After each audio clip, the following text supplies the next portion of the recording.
Our next speaker is Professor Gerome Breen. His talk is titled Worldwide and Genome-Wide Genetic Studies Reveal Complex Metabolic and Psychiatric Origins of All Eating Disorders. Welcome. Thank you very much. I'd like to say that this is a very, very interesting meeting. It's great to see everyone here and the enthusiasm for eating disorders. So first of all, why are we here? So it's, as Ulrika pointed out, but it deserves restating, I think, is that eating disorders are neglected and underfunded.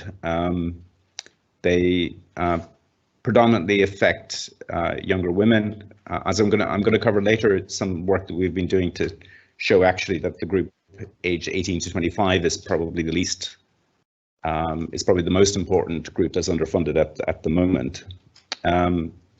But one of the benefits of working in eating disorders is, unlike other phenotypes, we actually get tremendous engagement from people and carers with lived experience.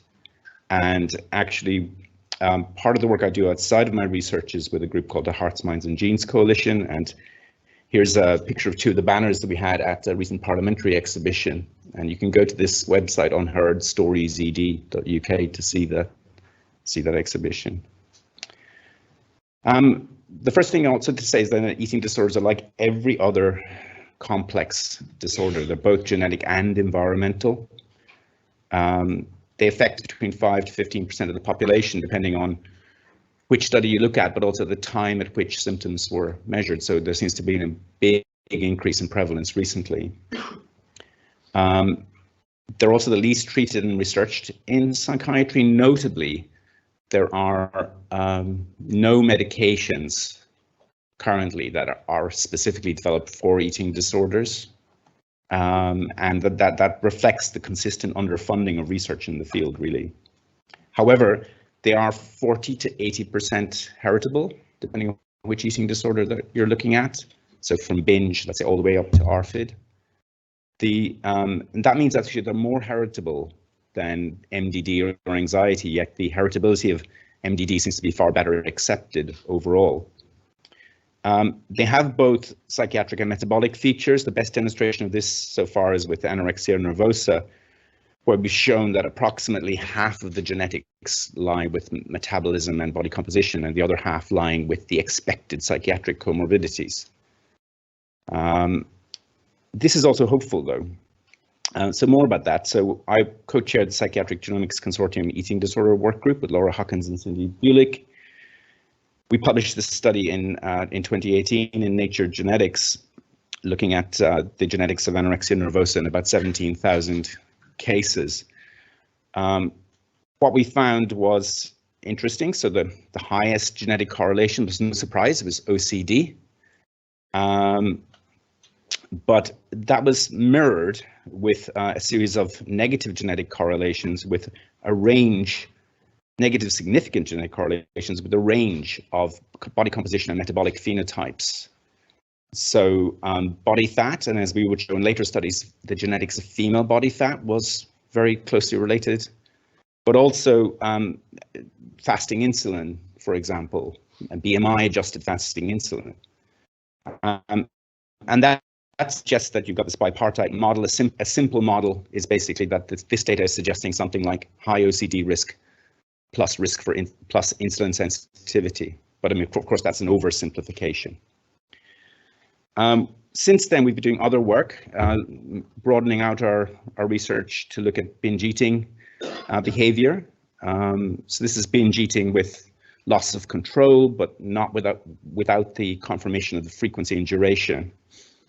And to cut a long story short, we defined a broad phenotype and a narrow phenotype, which is closer to binge eating disorder, in between 12 and 35,000 cases of binge eating.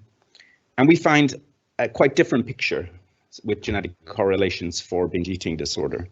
So we find a broad range of positive correlations with generally negative outcomes, so psychiatric disorders, but for example, but also the highest genetic correlations with BMI in adolescence and young adulthood, and obesity class 3 and class 2. So it's suggesting a sort of syndromic presentation. Interestingly, let's say, for example, ADHD doesn't come up as being particularly strongly associated, but it's 0.45 or so. But ADHD has a similar syndromic type presentation. But it also is showing that for binge eating disorder, that it could be viewed as a subtype of very severe obesity, but it isn't. And we do see this problem in other areas of psychiatry, let's say dementia, for example, being a neurological disorder, but psychiatry has to take care of it. I think this work and our work in anorexia nervosa is pointing to a joint psychiatric and endocrine etiology, but whether we can make that pay off into developing new treatments is a real question. In terms of other work that we're carrying out, we're currently focusing on increasing diversity. So we're looking at trying to increase the number of East Asian, African, and other data sets in our analysis. One particular issue that we do have in our research is that there's virtually no males in our research data. So while door-knocking surveys, even for anorexia, door-knocking surveys indicate about 20% of the cases may be male, but in our data sets conventionally, but only about 2% of the cases are male.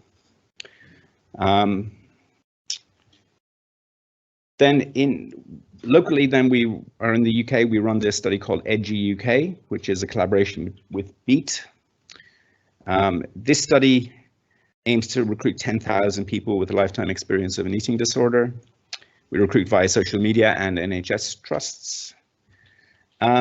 We launched this study in February 2020, about 1 week before the pandemic. And I remember getting interviews, and the interviews with media launch and the interviews gradually being cancelled during the day as COVID became news. And then what was worse than our lab that was receiving our samples became a lighthouse lab for doing COVID tests. So anyway, the project had to shut down for a while, but we relaunched in September 2020. And actually, as of the start of this month, we reached exactly 5,000 cases. So we're 50% of the way towards our target. What's also interesting is that in other studies, we've been phenotyping eating disorders. So in our GLAD study, which is another study on depression and anxiety, we've been phenotyping eating disorders. We've got another 8,000 cases there, but much more oriented towards binge eating disorder. And then in UK Biobank, we've just completed a round of phenotyping with the UK Biobank mental health phenotyping group, and there's probably another 4,000 to 5,000 cases in that. So that's bringing us to 17,000 or 18,000 cases ascertained in the UK, which means the UK is probably is going to be the largest contributor to genetic studies in eating disorders going forward. We've also been working on eating disorder policy. So with the Hearts, Minds and Genes Coalition, we've been encouraging politicians, lawmakers and the medical establishment, it must be said, to make eating disorders a higher priority for funding. To be honest with you, actually, I sometimes feel that the politicians don't need any more convincing. I think the medical establishment might need more convincing. But we've done some policy work. We've looked at the age of onset in our very large data, and we've shown that eating disorders are actually almost exactly just as likely to start in adulthood as childhood. But we do show that the risk goes down from about age 25. But there is this critically underserved group going from 18 to 25. In reality, given the way referral services, from 16 to 25. And that's a very, very large problem. And an equal amount of funding needs to be probably put towards that group. We also did a cost of eating disorders report with EY, which we're currently trying to submit for publication, showing that in 2020, the cost of primarily anorexia and bulimia was between 7.5 and 11.2 billion. So that's only anorexia and bulimia, because that's where we could get data from. So the overall cost is probably more. Digging into the data, it's really, really sort of distressing to see. One of the biggest costs, for example, is the amount patients and families have to spend on dental care after they have anorexia, right? So, or bulimia. A couple of other projects that are ongoing. So we're currently doing whole genome sequencing of eating disorders in a project within the UK NIHR BioResource. We're going to sequence 4,000 eating disorder cases. We're going for extreme AN and extreme binge eating disorder. So binge eating disorder with maximum BMIs from 60 to 82, and and anorexia with minimum BMIs below 14, and as low as 7.8 in our data set.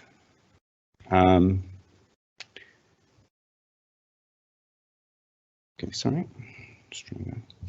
So then, as Ulrika mentioned, then we're also looking at other things. So with Karina Allen, we got this grant from the Medical Research Council and Medical Research Foundation to create an eating disorders clinical research network in the UK. So the goal here is to set up minimum data set collection for eating disorder treatment outcomes, collect biomarker tests, but also collect some biological samples from a core subset. We want to roll this out to approximately half of the NHS eating disorder services over the next 3 years. So this grant is just starting. In fact, it's so fresh we don't even have a logo at the moment. But anyway, if you want to know more about this project, please do talk to myself or Karina. And so thank you very much. Thank you.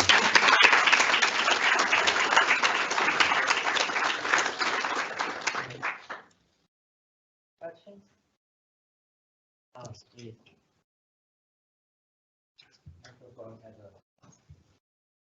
Thank you. Thank you, Jerome. You talk about EduK being a recontactable database. Yeah. Can you talk a bit more about this and what that means for research? Okay, thank you. So Dina was the RA who helped launch EDGI, by the way, so that's a kind of loaded question, but anyway. So basically our data sets in both EDGI and GLAD are designed to be recontactable. People agree to be recontacted up to 4 times a year for an in-person or telephone interview, for example, or an in-person appointment, and up to 8 times a year for surveys.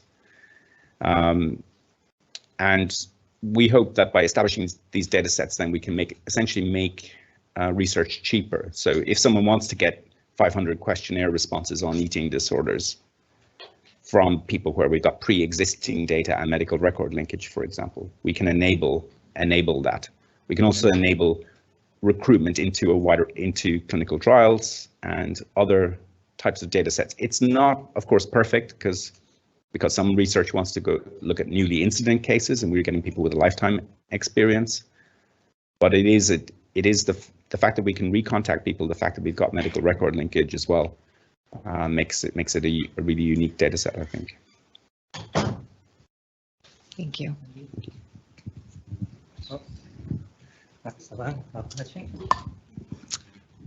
How do you define narrow and broad binge eating, and how do you explain the differences in your results? So if I go back to sorry, I shouldn't have done this. Let me just go here. There we go. So yeah, so narrow and broad. So narrow is essentially with frequency and duration criteria, at least self-reported. So it's very close to what you would get in clinical binge eating disorder. Whereas BE broad is basically people who admit to having episodes or parental report of episodes of binge eating with loss of control. So significant excessive amounts of food consumed with a feeling of loss of control or reported feeling of loss of control. And our data set is around 12,000 cases for narrow, but around 36,000 cases or so for broad.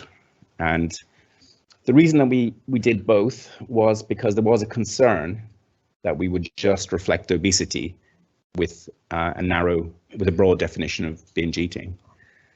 But actually this mirrors what we see, for example, in depression, where the genetic similarity between mild forms of depression and severe forms of depression is almost almost identical. Instead, you get a sort of just an increased genetic load with severity.